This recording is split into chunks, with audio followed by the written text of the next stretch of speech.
राष्ट्रीय प्रेस दिवस के अवसर पर आर्टिफिशियल इंटेलिजेंस विषय पर गोष्ठी आयोजित की गई। गोष्ठी में पत्रकारों ने कहा कि आर्टिफिशियल इंटेलिजेंस का मीडिया पर आने के सकारात्मक व नकारात्मक प्रभाव दोनों होंगे। उन्होंने कहा कि इससे रोजगार के अवसर में वृद्धि होगी, परंतु कम मैन पावर पर मीडिया संस्थान के कार्य होंगे।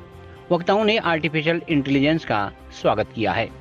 सबसे पहले तो मैं सभी को राष्ट्रीय प्रेस दिवस की शुभकामनाएं देना चाहूँगी। आज हमने बागेश्वर के प्रेस क्लब में राष्ट्रीय प्रेस दिवस यहाँ पे मनाया, जिसमें सभी पत्रकार मौजूद रहे। तो हमने इसमें कई तरह के विषयों पर चर्चा की। पत्रकारों ने अलग अलग विषयों पे अपने यहाँ पे कई तरह के विचार भी रखे। तो इस दौरान हमने देखा कि किस तरीके से पहले और अब में कितना फ़र्क पत्रकारिता में आया है। जो मीडिया जगत है उसमें कितनी तरह का प्रभाव पड़ा है। जैसे कि समय के साथ साथ हम सभी स्मार्टफोन, स्मार्ट टीवी इनके साथ काम कर रहे हैं। अब उसी तरह से जो पत्रकारिता में भी है उसमें AI जो इंटेलिजेंस है, जो आर्टिफिशियल इंटेलिजेंस है, इसके साथ काम कर रहा है। तो कहीं ना कहीं जो ये स्मार्ट टाइम है तो उसके साथ ही पत्रकारों को भी स्मार्ट तरीके से काम करने की ज़रूरत है, और वो सभी इसमें काम कर भी रहे हैं। और कहीं ना कहीं ये सभी एक जो समय के साथ जो बदल रहा है उसके साथ ही सब लोगों को चलने की आवश्यकता भी है। पहले तो मैं राष्ट्रीय पत्रकारिता दिवस पर मैं सभी पत्रकार बंधुओं को बधाई देता हूँ। विषय था AI आर्टिफिशियल इंटेलिजेंस पर चर्चा। देखिए, परिचर्चा जो रही उसमें हमारे सारे पत्रकार बंधुओं ने भाग लिया। यूँ कहें कि AI जो है अति महत्वपूर्ण है। तकनीक के साथ हमें चलना चाहिए। इसके लिए हमें खुद भी स्मार्ट होना पड़ेगा, ताकि हम उसका अधिक से अधिक जानकारी लेकर सावधानीपूर्वक प्रयोग कर सकें। आज अंतर्राष्ट्रीय पत्रकारिता दिवस पर यहाँ पर एक गोष्ठी की गई। हम सभी पत्रकार बंधुओं को यहाँ पर बुलाया गया। बहुत अच्छी चर्चा रही। आर्टिफिशियल इंटेलिजेंस पर नई नई जानकारियाँ हम लोगों को मिली। बहुत सी ऐसी जानकारियाँ थी जो हमको खुद को उनके बारे में पता नहीं था, लेकिन आज यहाँ आकर इसके बारे में पता चला। तो जैसा कि वर्तमान समय में, आज के समय में हमको समय के साथ चलना पड़ेगा, सभी को समय के साथ चलना पड़ेगा। आज की डिमांड है, क्योंकि नई तकनीकी, नई टेक्नोलॉजी, क्योंकि नई टेक्नोलॉजी आज के समय में अगर हमारे पास नहीं होगी तो हम शून्य हैं।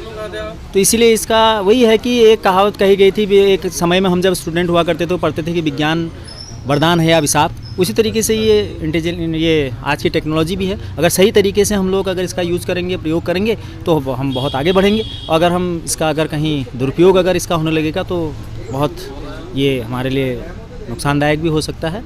तो यही सब चर्चाएं हुई। बहुत अच्छा लगा आज यहाँ पर बैठ के सभी लोगों ने इस पर बात की। ये ज़िले में एक अच्छी पहल है जो हमारा स्थानीय मीडिया है उसको उस पर बात हुई है। और दूसरी बात हुई है जो AI है, आज पूरे मीडिया संस्थान में उसकी काफ़ी चर्चा हो रही है। किस तरह से जो प्रेस की जो आज़ादी है वो बरकरार रहे, लोकतांत्रिक मूल्य बरकरार रहे, लिखने की आज़ादी हो, और जो जन मुद्दों की जो बात हुई वो भी बहुत ही शानदार आयोजन रहा है।